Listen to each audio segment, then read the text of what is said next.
Hello everyone. Let's review shloka number 4 in Lalita Sahasranamam. Champakashoka punnaga saugandikalasatkacha kuruvinda manishtreni kanat koti ramandita. This verse starting from shloka number 4, Lalita Sahasranamam describes Lalita from head to toe. In general, it's said that when they describe male gods, they describe from feet up to head. And when describing female goddesses, they describe from head up to toe.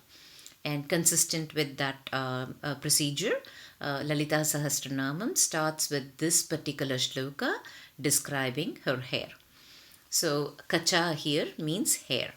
So, Champaka, Ashoka, Punnaga, Saugandhika, Lasat Kacha. Kacha is hair, so Lalita has long hair. And Lasad means shining or glittering. In this particular context, Lasad means decorated, or her hair is decorated. Her long hair is decorated with Champaka. Champaka is a yellow color flower. In Tamil, it's called Shenbagappu. In Telugu, it's called Sampangi. And in Hindi, it's called Nagchampa. So, Champaka. And then she also has Ashoka. Ashoka is a red color flower. And Ashoka is also associated with Rama and Sita in Ramayana. It's said that when Ravana abducted Sita, he put her in a Ashokavanam, which is filled with all these Ashoka trees that have this red color flower. And Ashoka means no sorrow. And therefore, Sita used to talk to these trees and flowers, asking to remove her misery. And it happened like that. So, Ashoka is also associated with love and hope. Punnaga. Punnaga is also a flower that's white in color. In Tamil, it's called Punnai, and in Telugu, it's called Punnaga, and in Hindi, I believe it's called Sultan Champa. So, white color flower. Saugandhika is again another fragrant flower. Saugandhika comes in many colors. In this particular case, it's a white color flower. And Saugandhika finds a mention in Mahabharata where Bhima finds this flower for Draupadi. So her hair is adorned with beautiful fragrant flowers like Champaka, Ashoka, Punnaga, and Saugandhika. So long hair adorned with it. So clearly there are lots of flowers here. Does Lalita like flowers so much? Of course. She is someone who enjoys everything, and she's also someone who's very wise. So she loves these flowers. But on the other hand, in the previous namas we saw that she's not just the mother of the universe, she herself is the universe. And therefore, the person who's wearing the flowers is also the flower. So here, Lalita and the flowers are one and the same. But beyond that, what do these flowers represent? Why are they in Lalita's hairs? Actually, the flowers represent the Antakarana. Antakarana means inner cause. That means it is the representation of our mind and emotions.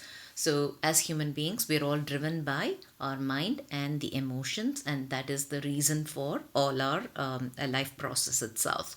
So, there are four parts to that Antakarana, which is the Ahamkara, which is ego or identity, and the Buddhi, which is the intellect, which allows us to discern and understand things. There is the Manas, mind, where thoughts and emotions come in, and then the Chitta, which is the consciousness or memory. So the flowers represent that Antakarana, and it's also said that the flowers represent our senses. So when we submit our senses towards Lalita, then she directs our mind in the right place. And this is also one of the reasons why when we do puja for the goddess or gods, we put flowers and say Namaha. So the flower is symbolically submitting our senses, our mind, our emotions, our ego in her feet so that we can get enlightenment. Kuruvinda Manishreni Kanatkotira Mandita. Kuruvinda is a special type of ruby. It's very precious and it's red in color. So Lalita is red and the things that she wears are also red. Kuruvindamani is that ruby. Shreni means line. It's a line of Kuruvindamani. Kanat Kotira Mandita. Kanat means shining. Kotira is a tiara or a diadem. So Mandita means decorated. So she has long hair and she is wearing all these flowers in her hair. And then near the top of her hair, near her forehead, she is wearing a tiara that is adorned with a line of the Kuruvinda gems. And this Kuruvinda is very special. It's not something that's readily found. It's a very rare ruby, and this is also very special for Vishnu. And Kuruvinda is such a red color, and it has a shine. And Adi Shankaracharya says that in Saundarya Lahari, the shine of this tiara is as if the 12 suns are in her tiara. So it's called Dwadasha Aditya. So there is the name for sun in every month. That's why there are 12 suns. It's Dwadasha Aditya. So her tiara is sparkling with these beautiful rubies that are shining as if there are 12 suns in there. And it's a line of those gems that are adorning her crown.